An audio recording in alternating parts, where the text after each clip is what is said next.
નમસ્કાર દોસ્તો, ચારિત્ર્ય એટલે સારી ઈચ્છાઓનો વિકાસ પામેલો સમૂહ.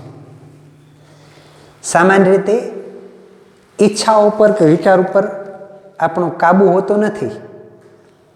ઈચ્છાઓ પણ મન પડે તેવી થતી હોય ને વિચાર પણ મન પડે તેવું થતું હોય, પણ એ ક્યારે? જ્યારે આપણા માનસિક કાબુ હેઠળ ન હોય. માનસિક કાબુ હેઠળ ક્યારે આવે? આપણે જ્યારે ચારિત્ર્યશીલ અને વિચારશીલ વ્યક્તિ હોઈએ ત્યારે છે તે આપણા કાબુ હેઠળ આવતી હોય. જેમ જેમ સારી ઈચ્છાઓનો સંગ્રહ તમારામાં વધારે ને વધારે થતો જાય તેમ તેમ તમારે તેમ સમજવું કે આપણે વધુ ને વધુ સારા ચારિત્ર્યશીલ બનતા જઈએ છીએ. ઈચ્છા કરવી એ સામાન્ય રીતે જોવા જાઓ તો આપણે પોતે આપણા મન પ્રમાણે ઈચ્છા કરતા હોઈએ છીએ. જે પ્રમાણે આપણું મન ચાલતું હોય ત્યારે. મન અતિ ચંચળ છે અને તે વિચારોનો એકદમ સમૂહ છે, પણ જેટલા તમે સારા વિચારના સંપર્કમાં રહ્યો એટલા વિચાર સારા આવે. જેટલા વિચાર સારા આવે એટલી ઈચ્છાઓ પણ સારી થાય. કોકનું ભલું કરવાની ઈચ્છા સારી ઈચ્છા છે, પણ એની સાથે સાથે આપણા માનસમાં કોઈનું બુરું કરવાની ઈચ્છા પણ ક્યારેક થઈ જતી હોય. તો એવી જે ઈચ્છાઓ છે એ ઈચ્છાઓને દૂર કરી અને સારી ઈચ્છાઓ, જગતનું કલ્યાણ થાવ, લોકોનું કલ્યાણ થાવ, મિત્રનું કલ્યાણ થાવ, નાના મોટાનું કલ્યાણ થાવ, પર્યાવરણનું કલ્યાણ થાવ, રાષ્ટ્રનું કલ્યાણ થાવ, આવી ભાવનાઓ છે એ ભાવનાઓ જ્યારે આપણાની અંદર વિકાસ પામે ત્યારે આપણે વધુ ચારિત્ર્યશીલ છીએ, સારા ચારિત્ર્યશીલ છીએ. એક વખત ચારિત્ર્યશીલ વ્યક્તિ બનીને ત્યાર પછી સારા સારા વ્યક્તિઓનો સમૂહ એને મળતો થાય અને વ્યક્તિનો છે તે વિકાસ થતો હોય. દોસ્તો, ઈચ્છા છે ને સારી જેટલી બને એટલી સારી. આપણા માટે જેવી સારી ઈચ્છા કરીએ તો બરાબર છે, કંઈ ખોટું નથી. આપણા માટે પણ સારી ઈચ્છા કરવી તે. પણ જ્યારે તમે બીજાના માટે વધારે સારી ઈચ્છા કરવાની તમન્ના ધરાવશો, એવી ઈચ્છા તમારા મનની અંદર રાખશો કે બીજાનું પણ કલ્યાણ થાવ, બીજાનું પણ ભલું થાવ, ત્યારે છે ને એ આપણે વિકાસનો ઉચ્ચતમ તબક્કો હશે. તમારી અંદર પણ સારી સારી ઈચ્છાઓનો સંગ્રહ થાવ. તમે પણ સારી ઈચ્છાઓ દ્વારા વિશ્વનું, રાષ્ટ્રનું કલ્યાણ ઈચ્છો. એવી તમને શુભેચ્છા સાથે દોસ્તો આપણે આજનું આપણું કામ શરૂ કરીએ. આજે આપણે જે વાત કરવાની છે એ આનુવંશિકતા અને ઉદ્વિકાસમાં આજે આપણે ખાસ વાત કરશું ઉદ્વિકાસની. સોરી દોસ્તો, ઉદ્વિકાસ એટલે શું તેની વાત કરીશું. ત્યારબાદ ઉદ્વિકાસના આધારે સજીવોનું વર્ગીકરણ કેવી રીતે થયેલું છે અને વર્ગીકરણ ઉદ્વિકાસના અભ્યાસમાં આપણને કેવી રીતે મદદરૂપ થાય છે એના વિશેની વાત કરશું. આ બધા આમ જોવા જાવ તો ઉદ્વિકાસના પુરાવાઓ છે. આને આધારે આપણે એમ કહી શકીએ એમ છીએ કે સજીવો એક કોષમાંથી આધુનિકતમ દેહ રચના ધરાવતા સજીવો બન્યા છે, અથવા તો સજીવોનો ક્રમશઃ વિકાસ થયેલો છે. એકદમ રાતોરાત એક જાતિના સજીવમાંથી બીજી જાતિના સજીવ બની જતા નથી અને ક્રમશઃ વિકાસ થઈને આ બધા સજીવો બન્યા છે. એના માટેના આ સમમૂલક અંગો છે, કાર્ય સદસ્ય અંગો છે, અશ્મિના પુરાવા છે. આના સિવાય બીજા પણ ઘણા બધા પુરાવાઓ છે, પણ અત્યારે તમારે જે પુરાવા ભણવાના છે એ આટલા પુરાવા છે. બાકી ગર્ભવિદ્યાના તુલનાત્મક અભ્યાસના પુરાવા એવા બધા પણ હોય, ઉત્ક્રાંતિના પુરાવાઓ એવું બધું પણ હોઈ શકે, એવું બધું પણ હોય. ટૂંકમાં કહેવાનો મતલબ મારો દોસ્તો એ છે કે આ બધા જે રહ્યા આજના મુદ્દાઓ એ આપણે સજીવનો સૃષ્ટિ ઉપર ક્રમશઃ વિકાસ થયેલો છે, એક પછી એક ક્રમશઃ વિકાસ થાય છે, એ દર્શાવતા આ બધા મુદ્દાઓ છે. તો દોસ્તો પહેલાં ઉદ્વિકાસની વાત કરીએ. ઉદ્વિકાસ એટલે શું? અહીં તમને વ્યાખ્યા લખી રાખી છે. સજીવમાં થતા ધીમા, ક્રમિક અને પ્રગતિકારક ફેરફારને ઉત્ક્રાંતિમાં જે ફેરફાર થાય, ઉદ્વિકાસમાં જે એક સજીવમાંથી બીજા સજીવ બનવાની જે પ્રક્રિયા હોય ને એ પ્રક્રિયા ઘણી લાંબી છે, વર્ષો સુધી ચાલતી હોય તેવી. દાખલા તરીકે એક જ ઉદાહરણ તમને દો કે પહેલાં છે ને, પહેલાંના જમાનાની અંદર ઘોડા રહ્યા ને, એ ઘોડો પૂર્ણ ખડીવાળો નહોતો, પણ 4 ખરીઓ નોખી હતી. તો એ 4 ખરીમાંથી એક ખરીવાળો ઘોડો થતા છે ને 6 કરોડ વર્ષો થયા દોસ્તો. માત્ર આટલો ફેરફાર થતા. પગની અંદરની ખરીમાં એકમાંથી આટલો પૂર્ણ ખરીવાળો ઘોડો થતા આટલા બધા વર્ષો લાગ્યા. એટલે ટૂંકમાં ઉદ્વિકાસનો જે ક્રમ છે એ અતિ ધીમો છે. એટલે ધીમો અને ક્રમિક, એક પછી એક થાય તેવો, અને પ્રગતિકારક. પ્રગતિકારક એટલે સજીવને પર્યાવરણમાં જીવવા માટે વધારે અનુકૂળતા પૂરી પાડતો હોય તેવું. એટલે ધીમા, ક્રમિક અને પ્રગતિકારક ફેરફારના પરિણામે સરળ સ્વરૂપના સજીવમાંથી જટિલ સ્વરૂપના સજીવનું નિર્માણ થવાની લાંબા ગાળાની પ્રક્રિયા છે. એ પ્રક્રિયા આપણે ઉદ્વિકાસ તરીકે ઓળખીએ છીએ. આ ઉદ્વિકાસને સમજવા માટે આવી જુદી જુદી પ્રકારના આપણને આ પુરાવાઓ છે, ઉદાહરણો છે. ઉદ્વિકાસના આધારે સજીવોનું વર્ગીકરણ તમે પહેલેથી ભણતા આવ્યા દોસ્તો. ખાલી વર્ગીકરણ જોઈશો ને તોય તમને ખ્યાલ આવશે કે પ્રાથમિક કક્ષાના જે સજીવો છે ને એમાંથી ઉચ્ચ કક્ષાના સજીવો બન્યા છે. તમે સજીવનું વર્ગીકરણ કેવી રીતે કરતા હતા દોસ્તો? સજીવનું વર્ગીકરણ તમારું આવું હતું કે સજીવ હોય તો સજીવમાં તમે 3 પ્રકારે સજીવનું વર્ગીકરણ કરતા હતા. કેટલાક કેવા? એકેરિયોટા, પછી પ્રોકેરિયોટા અને યુકેરિયોટા. અહીંથી સજીવના વર્ગીકરણની ચાલુ થાય છે. તો દોસ્તો એકેરિયોટા એટલે કેવા? કોષ કેન્દ્ર વગરના સજીવો, એટલે બધા વાયરસ આમાં. પ્રોકેરિયોટા એટલે કોષ કેન્દ્રવાળા સજીવો, પણ આદિ કોષ કેન્દ્રી સજીવો. એમાં સાઇઝોફાઇટા અને સાઇનોફાઇટા એ આવે. યુકેરિયોટા એટલે પૂર્ણ કોષ કેન્દ્રવાળા સજીવો. યુકેરિયોટા છે એની અંદર તમે આગળ આમને વર્ગીકરણ કરતા હતા તો એમાં પ્રોટિસ્ટા, મેટાફાઇટા અને મેટાજુઆ. આમાં શું હતું? પ્રોટિસ્ટા જે સજીવો હતા એટલે શું? બધા એક કોષી સજીવો. એ બધાનું વર્ગીકરણ તમે આમાં કર્યું હતું. મેટાફાઇટા એટલે બધી વનસ્પતિઓ અને મેટાજુઆ એટલે બધા પ્રાણીઓ. મેટાજુઆ જે બધા પ્રાણીઓ છે ને એમાં પેરાજુઆ અને યુમેટાજુઆ. આ બધું તમે ભણીને આવ્યા છો. આ બધું ક્રમમાં તમારે અત્યારે યાદ નથી રાખવાનું, એટલે લાંબા વર્ગીકરણની ચિંતા ન કરતા. પેરાજુઆ છે ને એમાં સછિદ્ર સ્નાન વાદળી આવે. એ રચનાત્મક બહુકોષી હોય પણ ક્રિયાત્મક એક કોષી હોય, એવા પ્રકારની. એટલે શું? જો અહીંયા ખાલી કોષ છે, કોષમાંથી પછી અહીંયા છે તે આદિ કોષ કેન્દ્રી સજીવો, પછી પૂર્ણ કોષ કેન્દ્રવાળા સજીવો, પછી વનસ્પતિઓ, પછી પ્રાણીઓ, એમ છે. તો પેરાજુઆ છે, યુમેટાજુઆ, પેરાજુઆ અને યુમેટાજુઆ છે ને એની અંદર હજી આગળ તમે વર્ગીકરણ કરતા હતા. કેવું બધું આગળ તમને ખબર છે? કોષ્ઠાંત્રી, પૃથુકૃમિ, સૂત્રકૃમિ, મેરુદંડી, સુડત્વચી, મેરુદંડી. છેવટે મેરુદંડી આવતા હતા એમાં વિકસિત. એમાં મેરુદંડીમાં પણ કેવા હતા? પ્રમેરુદંડી ને પૃષ્ઠવંશી હતા. એમાં કેવા હતા? એમાં હનુવિહીન ને અનુધારી છે એમાં કેવા હતા? મત્સ્ય અને ચતુષ્પાદ હતા. એમાં કેવા હતા? છેલ્લે તમે આવું કરતા હતા: ઉભયજીવી, સરીસૃપ, વિહંગ અને સસ્તન. આ પેરાજુઆમાં શું હતું? યુમેટાજુઆ, પેરાજુઆમાં ખાસ કરીને તમે 2 પ્રકારના એની અંદર પણ વર્ગીકરણ કરતા હતા. પેરાજુઆ, યુમેટાજુઆ. પછી આની અંદર કોષ્ઠાંત્રી, પૃથુકૃમિ, સૂત્રકૃમિ, નુપૂરક, સંધિપાદ, સુડત્વચી, મેરુદંડીમાં પછી પ્રમેરુદંડી ને પૃષ્ઠવંશી. એવી બધી પ્રકાર તમે આમ આગળ આમને વર્ગીકરણ જતા જઈશો તો છેવટે સૌથી ઊંચે છે ને વર્ગીકરણમાં સસ્તન પ્રાણી છે. એટલે સસ્તન પ્રાણી અત્યારે આવડો મોટો વિકસિત તમારી સામે ઊભો હોય, બરાબર છે. એ જ ઉપરાંત બાકીના બીજા બધા તમે ગાય, ભેંસ એ બધા જે જુઓ છો એ બધા સસ્તન વર્ગના પ્રાણી છે કે જે પોતાના બચ્ચાને ધવડાવે છે અને જીવતા બચ્ચાને જન્મ આપે છે. આ બધા સસ્તન પ્રાણીઓ. તો એ સસ્તન પ્રાણીઓ આગળ ઉપર એના કરતાં ઓછી વિકસિત જાતિઓ એવી જાતિઓમાંથી ઉત્પન્ન થઈને આવેલા છે. એને બધાને એક વર્ગની અંદર તમે મૂક્યા હતા એવા, તો એમાં 4 વર્ગ હતા.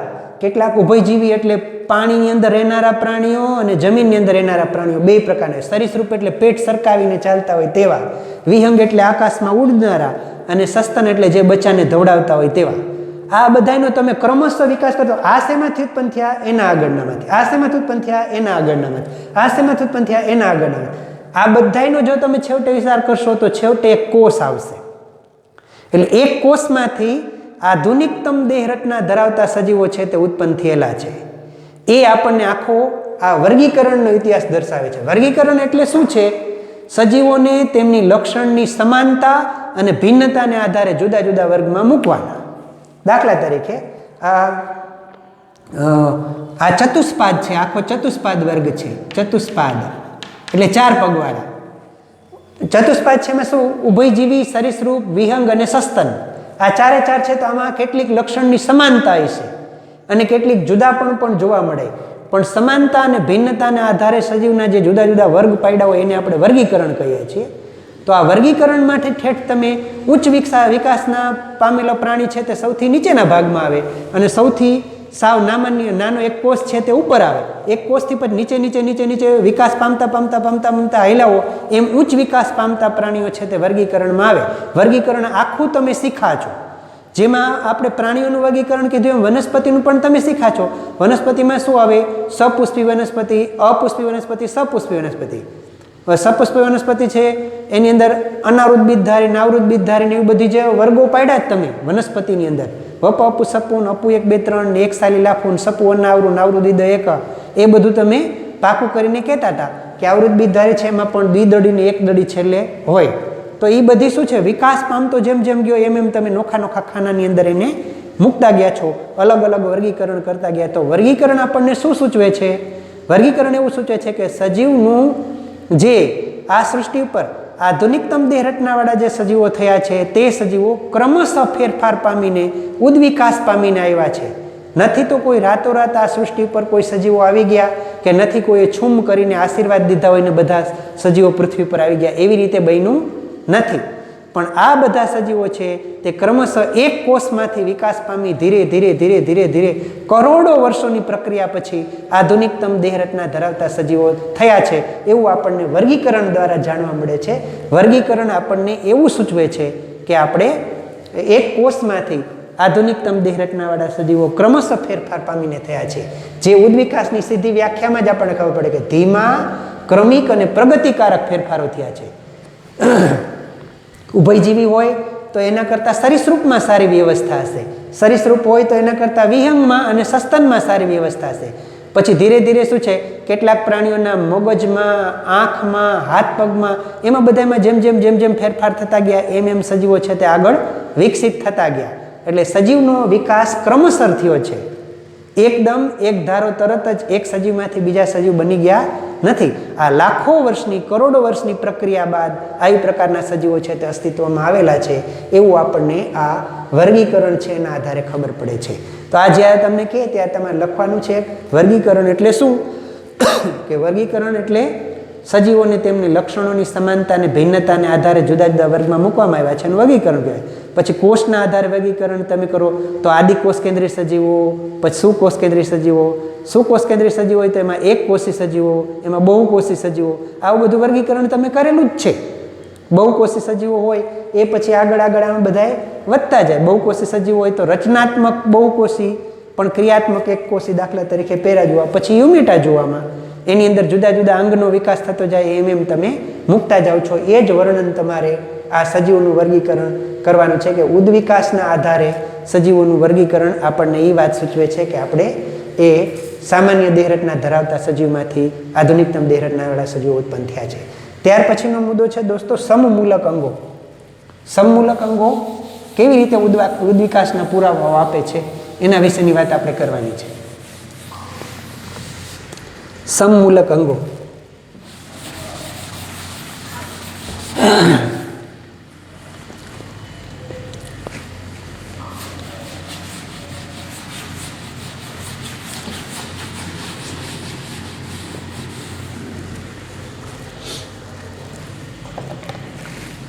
સમમૂલક અંગો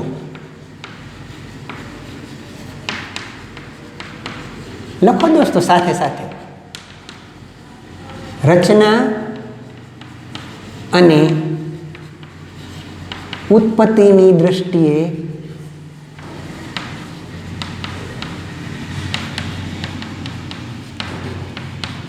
સામ્યતા ધરાવતા પરંતુ અલગ અલગ કાર્ય કરતા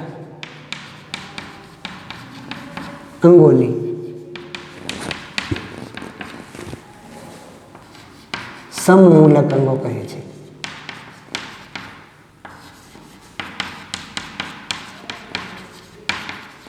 કોને કોને સમમૂલક અંગો કહેવાય? કયા? દાખલા તરીકે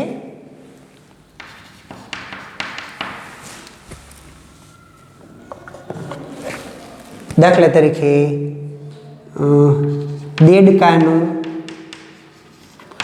અગ્ર ઉપાંગ,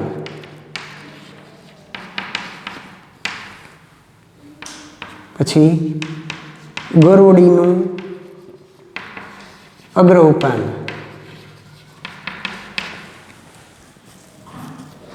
સરીસૃપ. પછી વિહંગ એટલે કોઈ પણ પક્ષી લે તો પક્ષીની પાંખ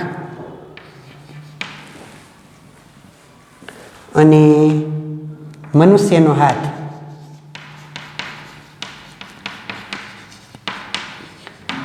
આ બધા સમમૂલક અંગો છે. કેવી રીતે સમમૂલક અંગો? એટલે શું? રચના અને ઉત્પત્તિની દ્રષ્ટિએ સામ્યતા ધરાવતા હોય તેવા, પરંતુ ખાલી અલગ અલગ કરતા. જો દેડકા નગ્ર ઉપાંગને શું કામ કરે? ખાસ કરીને એને ઠેકડા મારવા માટેના કામમાં આવતું હોય, જમ્પ મારવા માટે આ કામમાં આવતું હોય. એને પશ્ચ ઉપાંગ અગ્ર ઉપાંગ બે, એટલે ખાસ કરીને અગ્ર ઉપાંગ તેમાં પશ્ચ ઉપાંગ કામ આવતું હોય મુખ્ય. ગરોડીનું અગ્ર ઉપાંગ છે એને ચાલવા માટેના કામમાં આવતું હોય. પક્ષીનો અગ્ર ઉપાંગ છે એ શું હોય? ઉડવા માટેના કામમાં આવતું હોય. મનુષ્યનો અગ્ર ઉપાંગ એટલે હાથ છે એ શું કામમાં આવતું હોય? વસ્તુને પકડવા માટે, કોઈ પણ વસ્તુને પકડવા માટે તે કામ કરે. બીજું તમે કેટલુંક બોલો છો મને ધ્યાનમાં છે, પણ આપણે અત્યારે શું કહીએ છીએ કે હાથ છે તે આપણે પકડવા માટે કામ. આ બધાના કામ રહ્યા કેવા છે? જુદા જુદા છે. હવે દોસ્તો તમારે એક વાત મહત્વની કરવાની છે. આ બધા જે રહ્યા એને દેડકાનું અગ્ર ઉપાંગ, ગરોડીનું અગ્ર ઉપાંગ, પક્ષીની પાંખ અને મનુષ્યનો હાથ, આ બધાને તમે તપાસ કરશો ને તો તમને ખબર પડશે. જો એને છે ને ખંભાથી તે કોણી સુધી બધાને છે ને આવું એક હાડકું હોય. ખંભાથી કોણી સુધીનું એક હાડકું.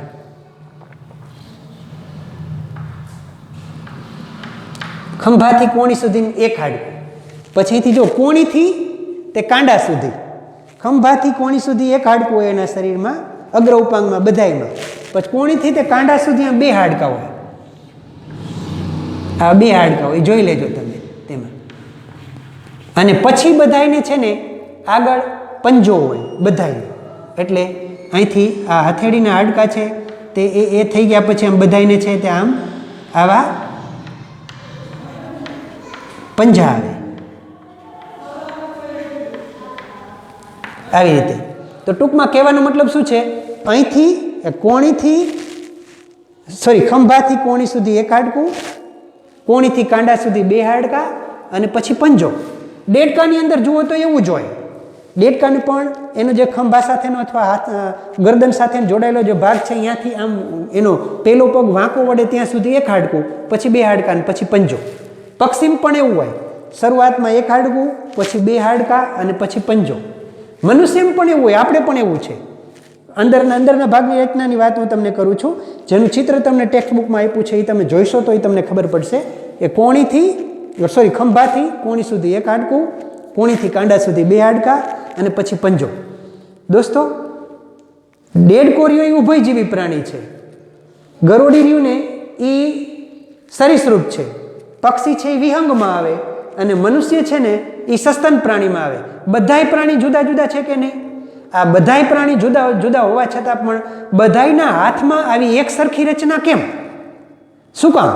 એને પણ આપણી જેમ અહીંથી અહીં લગીનું એક હાડકું, પછી બે હાડકા, પછી પંજો. ગરોડીમાં પણ એવું, દેડકામાં પણ એવું, માણસમાં પણ એવું અને પક્ષીમાં પણ એવું. બધાયમાં આવા એક સરખા આવા વિકાસ કેમ થયા? શું કામ? હવે એક વાત એની સાથે સાથે દોસ્તો હું તમને એ કહેવા માંગુ છું કે કોઈ પણ સજીવના શરીરની અંદર અંગ બનવું એ કેને આધારે છે? ડીએનએના આધારે. કેના આધારે? ડીએનએ. જો એના માતા પિતામાંથી એને એવા હાડકા બનવા માટેના ડીએનએ મળ્યા હશે તો જ એની અંદર હોય, બરાબર? નહીંતર તો એ હોઈ શકે નહીં. એટલે ડીએનએમાંથી આવા અંગો બને છે, જે માહિતી આપણને માતા પિતામાંથી મળી હોય તે. ડીએનએમાંથી જો આવા અંગો બનતા હોય તો એનો મતલબ એમ થાય કે આ બધા પ્રાણીઓ છે, એટલે કે દેડકામાં, ગરોડીમાં, પક્ષીમાં અને મનુષ્યમાં, આ બધાની અંદર આવા અંગો બનવા માટેના એક સરખા ડીએનએ છે કે નહીં? તો જ તે તેવું થાય કે નહીં? તો જ એની અંદર એવી રચના થઈ હોય, બરાબર? હવે ગરોડીને ને આપણે અથવા તો માણસને ને પક્ષીને આમ સીધી રીતે કાંઈ લાગુ પડતું નથી, પણ એના શરીરની અંદર આવા જનીનો છે. તો આ જનીનો દોષ તો ક્યાંથી મળે છે? પૂર્વજમાંથી. ક્યાંથી આપણી પાસે આવે છે? પૂર્વજમાંથી. તો જો જનીનો પૂર્વજમાંથી આવતા હોય તો આપણે સ્પષ્ટપણે એવું કહી શકીએ કે ગરોળીના અને દેડકાના જે પૂર્વજો છે એના પૂર્વજો અને આપણા પૂર્વજો બે એક હોવા જોઈએ. એટલે કે આપણે બધા સમાન પૂર્વજમાંથી ઉત્પન્ન થયેલા હોવા જોઈએ. તો આ બાબત આપણને એવું સૂચવે છે, આ સમમૂલક અંગોના પુરાવાઓ એ ઉત્ક્રાંતિના અથવા ઉદ્વિકાસમાં આપણને એવું કહે છે કે આપણે બધા સમાન પૂર્વજમાંથી ઉત્પન્ન થયેલા છે. એટલે કે બધાનો પિતા છેવટે એક છે.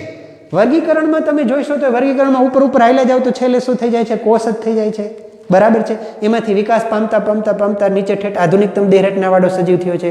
એમ આમાં આવા સામાન્ય પુરાવાઓ જે આપણા શરીરની અંદર છે એના આધારે પણ આપણે એમ કહી શકીએ તેમ છીએ કે આપણે બધા સમાન પૂર્વજમાંથી ઉત્પન્ન થયેલા છીએ. તો દોસ્તો, આ સમમૂલક અંગોના પુરાવા વર્યા એ પુરાવાઓ આપણને એવું સૂચવે છે કે આ બધા સજીવો છે એની અંદર અગ્ર ઉપાંગ બનવા માટેના જનીનો જે પૂર્વજમાંથી પ્રાપ્ત થયા છે તે બધામાં સમાન છે. અને બધામાંથી સમાન હોય તો બધાના પૂર્વજ પણ કેવા હોવા જોઈએ? સમાન હોવા જોઈએ. એટલે આપણે બધા સમાન પૂર્વજમાંથી ઉત્પન્ન થયેલા છીએ એવું આપણને આ સમમૂલક અંગોનો અભ્યાસ આપણને શીખવે છે અથવા તો કહે છે. બરાબર છે. એક પૂર્વજમાંથી બધા ઉત્પન્ન થયેલા હોય તેવું.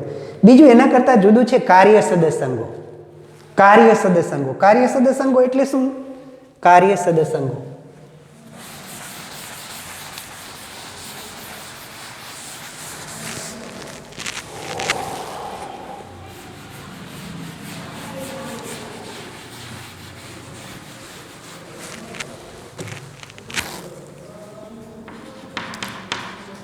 કાર્ય સદસંગો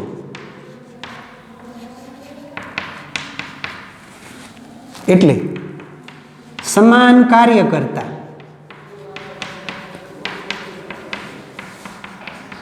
પરંતુ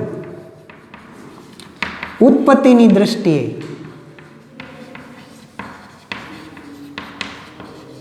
ભિન્ન હોય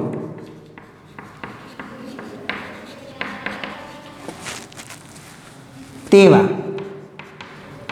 અંગોને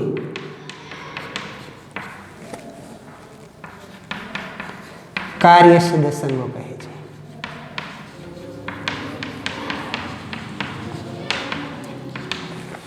દાખલા તરીકે ચામાચીડિયાની પાંખ અને બીજું પક્ષીની પાંખ.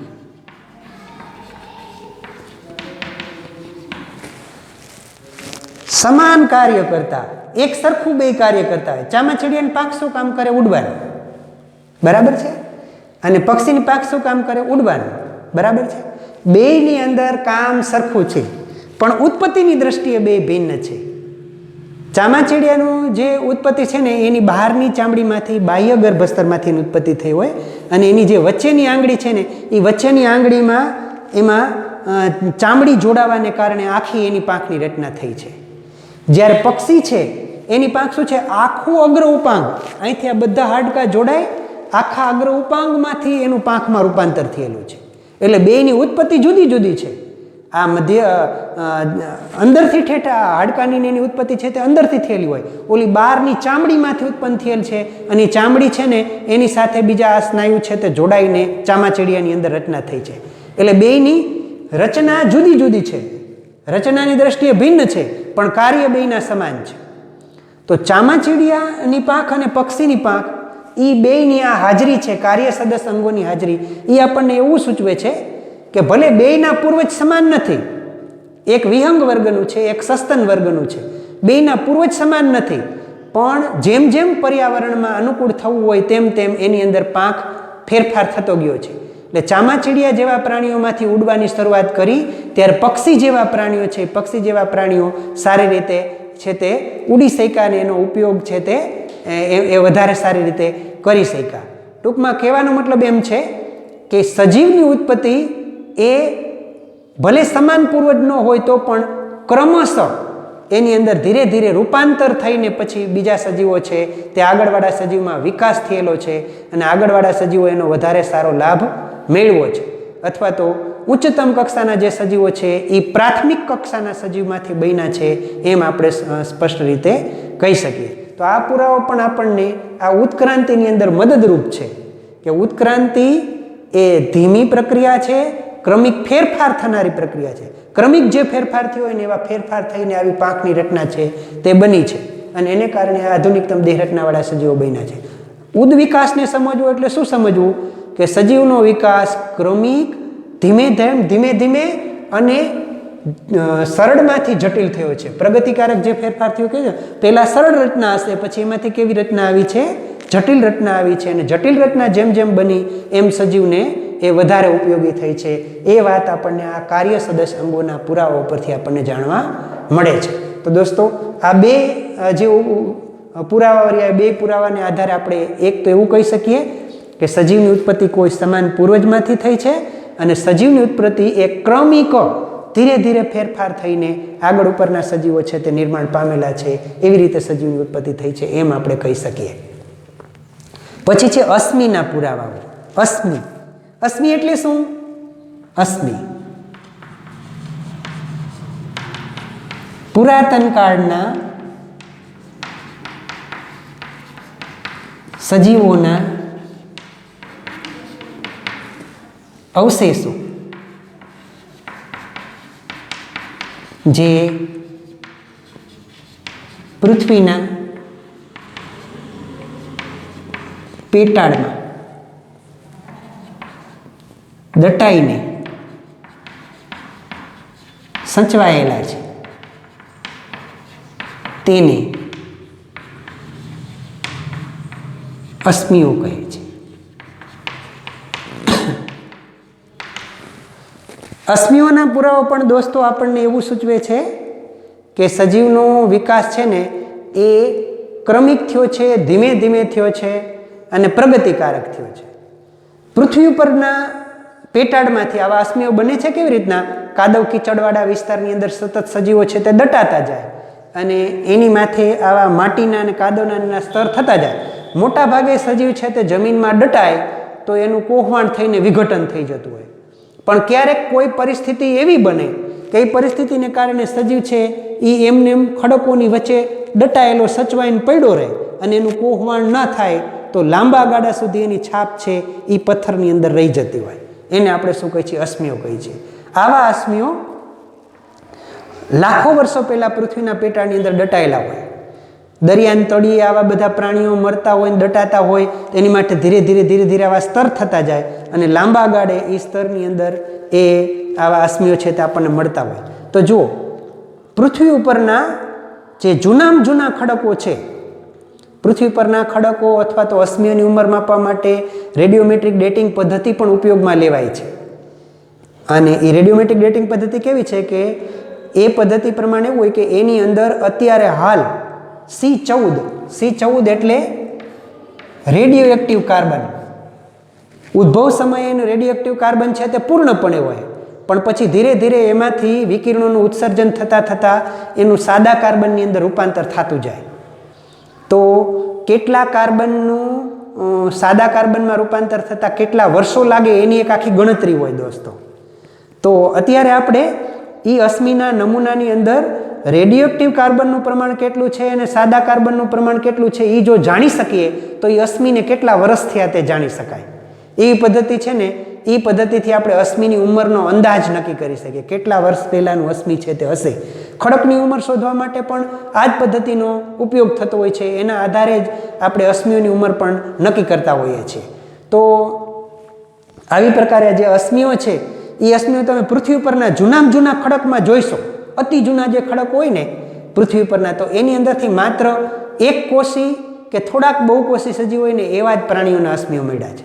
પછી એથી થોડાક નવા જે હોય ને એની અંદર જે મળ્યા છે ને એ બધાએ થોડાક વધારે વિકસિત પ્રાણીઓના મળ્યા છે. એના પછી તમે હળવે જાઓ તો પહેલાં સમુદ્ર નિવાસી પ્રાણીઓ છે. સમુદ્ર નિવાસી પ્રાણીઓ પછી ઉભયજીવી પ્રાણીઓના મળેલા છે. ઉભયજીવી પછી સરીસૃપના છે. પછી સસ્તન ને વિહંગના અવશેષો મળ્યા છે.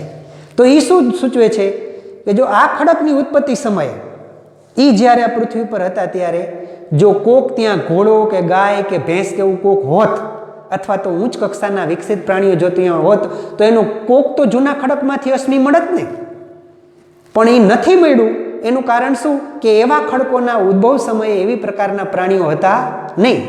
જૂના ખડકમાં આપણને એક કોષી પ્રાણીઓ મળે છે. એનો મતલબ શું? પૃથ્વી પર આ સૃષ્ટિ પર સૌ પ્રથમ પહેલા કયા એક કોષી પ્રાણીઓ ઉત્પન્ન થયા હશે, ત્યાર પછી બહુકોષી પ્રાણીઓ ઉત્પન્ન થયા હશે, પછી ધીરે ધીરે જટિલ પ્રાણીઓ થતા ગયા હોય. પહેલા સમુદ્ર નિવાસી પ્રાણીઓ મળ્યા છે, પછી ઉભયજીવી મળ્યા છે, પછી સરીસૃપ અને સસ્તન પ્રાણીઓ વિહંગ પ્રાણીઓ છે તે મળ્યા છે. તો ટૂંકમાં કહેવાનો મતલબ એમ છે કે જૂના ખડકમાં તમને નીચલી કક્ષાના પ્રાણીઓ મળે છે. એ એવું દર્શાવે છે કે આ જ્યારે અશ્મિઓ બન્યા ત્યારે એવા કોઈ ઉચ્ચ કક્ષાના પ્રાણીઓ સૃષ્ટિ પર અસ્તિત્વ ધરાવતા નહોતા. અને ત્યાર પછી આ બધા જેમ નવા ખડક થતા ગયા એમ અત્યારના જેમ સૌથી જે નવા ખડક હોય એની અંદર અત્યારે ડાયનોસોર ને ડાયનોસોર પછીના સજીવોના અવશેષો આપણને મળે છે. એ શું દર્શાવે છે કે પહેલાં નીચલી કક્ષાના હતા અને પછી ઉચ્ચ કક્ષાના પ્રાણીઓ છે તે અસ્તિત્વમાં આવ્યા છે. તો આ અશ્મિઓના પુરાવાઓ પણ આપણને એવું સૂચવે છે કે આપણે આધુનિકતમ દેહરચના ધરાવતા સજીવો છે એ સામાન્ય દેહરચના ધરાવતા સજીવમાંથી અસ્તિત્વમાં આવેલા છે. અને એના આધારે આપણે એમ કહી શકીએ કે સજીવોનો વિકાસ ક્રમશઃ થયો છે, ધીરે થયો. દોસ્તો, આના સિવાયના પણ કેટલાક પુરાવા હોય છે. દાખલા તરીકે જો હું તમને એક જ પુરાવો કરીને મારી વાત હું પૂરી કરું. દાખલા તરીકે તુલનાત્મક ગર્ભવિદ્યાનો અભ્યાસ. જો માણસ, પછી ગાય બકરી, પછી મરઘી, પછી કૂતરા, આ બધા પ્રાણીઓ છે ને એની ગર્ભવિદ્યાનો અંદરનો જો અભ્યાસ કરવામાં આવે તો આપણને છે ને અમુક બાબતો અંદર કોમન મળે છે. બધા છે ને બધા પ્રાણીઓ જ્યારે માતાના ગર્ભની અંદર હોય ને ત્યારે બધાને ઝાલર હોય. આપણે પણ હોય, માછલીને પણ હોય, દેડકાને પણ હોય, એને બધાને. અને પછી બધા પ્રાણીઓ છે ને એનો પહેલાં અગ્ર ઉપાંગમાં વિકાસ થાય છે અને પછી જ બધા એના પશ્ચ ઉપાંગ વિકાસ પામે છે. ભલે જુદા ગર્ભકાળ દરમિયાન માતાના શરીરમાંથી બીજા બધા પ્રાણીઓ બહાર આવે, પણ બધાને પહેલાં અગ્ર ઉપાંગ ઉત્પન્ન થાય, પછી જ પશ્ચ ઉપાંગ ઉત્પન્ન થાય. બધાના શરીરની અંદર આવી ઝાલર જેવી રચના, પછી આંખની જગ્યાએ મીંડા, આ બધું જે જોવા મળે છે એ જનીન વગરનું તો ન થાય ને. તો એનો મતલબ એવો થાય કે આપણામાં જેવા જનીનો છે એવા જનીનો એનામાં પણ છે. આન સકલે કરીને એક વૈજ્ઞાનિક હતો, એને આપણને એવું કીધું હતું કે સજીવ છે ને એને પૂર્વજન્યતા વર્તનવાદ કહેવાય. કે જે સજીવમાંથી રૂપાંતર થઈને આવેલો છે ને એના ગર્ભકાળથી માંડીને જીવનકાળ દરમિયાન એક વખત તો સજીવ એના જેવો થાય જ. એટલે કે આપણે માછલી જેવા પ્રાણીમાંથી આવ્યા હોય ને તો એક વખત તો આપણે માછલી જેવા થાય જ. માતાના ગર્ભમાં આપણું એક સ્થાન અથવા એક અવસ્થા માછલીના જેવી પણ હોય છે. બરાબર છે? એ આપણને એવું દર્શાવે છે કે બધાની અંદર ગર્ભ વિકાસ છે ને એ સમાન રીતે થાય છે. વિકાસ થવા માટેના તબક્કા માટેનું જનીન એનામાં પણ છે ને આપણામાં પણ છે. તો જનીન તો હંમેશા પૂર્વજમાંથી મળે. તો પૂર્વજમાંથી મળતો હોય તો એનો પૂર્વજ અને આપણો પૂર્વજ બે એક હોય તો જ એવા જનીન રૂપાંતર થઈને ઠેઠ આપણા સુધી આવેલા છે એમ આપણે કહી શકીએ. તો દોસ્તો, એના આધારે ગર્ભવિદ્યાના તુલનાત્મક અભ્યાસને આધારે પણ આપણે એ પુરાવાઓ છે એ પુરાવાથી કહી શકીએ કે સજીવનો ઉદ્વિકાસ થયો છે. રાતોરાત આ સૃષ્ટિ ઉપર કોઈ બધાય સજીવો આવેલા નથી. ધીરે ક્રમશર વિકાસ પામીને સજીવો આ સૃષ્ટિ ઉપર ઉત્પન્ન થયેલા છે. તો દોસ્તો, આજે આપણે અહીં સુધીની આટલી વાત છે તે રાખીએ. આવતીકાલે ફરીથી આ પાઠના છેલ્લા પોઈન્ટ માટે આપણે મળીશું, ત્યારે હું તમને તેની વાત કરીશ. આજે આપણો હોમવર્ક હશે ઉદ્વિકાસ એટલે શું, ઉદ્વિકાસના પુરાવાઓ જણાવો. ઉદ્વિકાસના પુરાવા ક્યાં? વર્ગીકરણના પુરાવા, સમમૂલક અંગોના પુરાવા, પછી કાર્ય સદસ્ય અંગોના પુરાવા, અશ્મિના પુરાવા. આપણે આ જ લખવાનું અને બીજો એક પ્રશ્ન લખવાનો એની સાથે ઉદ્વિકાસના સમમૂલક અંગો એટલે શું, આ અંગો કઈ રીતે ઉદ્વિકાસના પુરાવાઓ આપે છે. પછી બીજો પ્રશ્ન, કાર્ય સદસ્ય અંગો એટલે શું, ઉદાહરણ આપો. પછી ટૂંકમાં સમજાવો અશ્મિના પુરાવાઓ.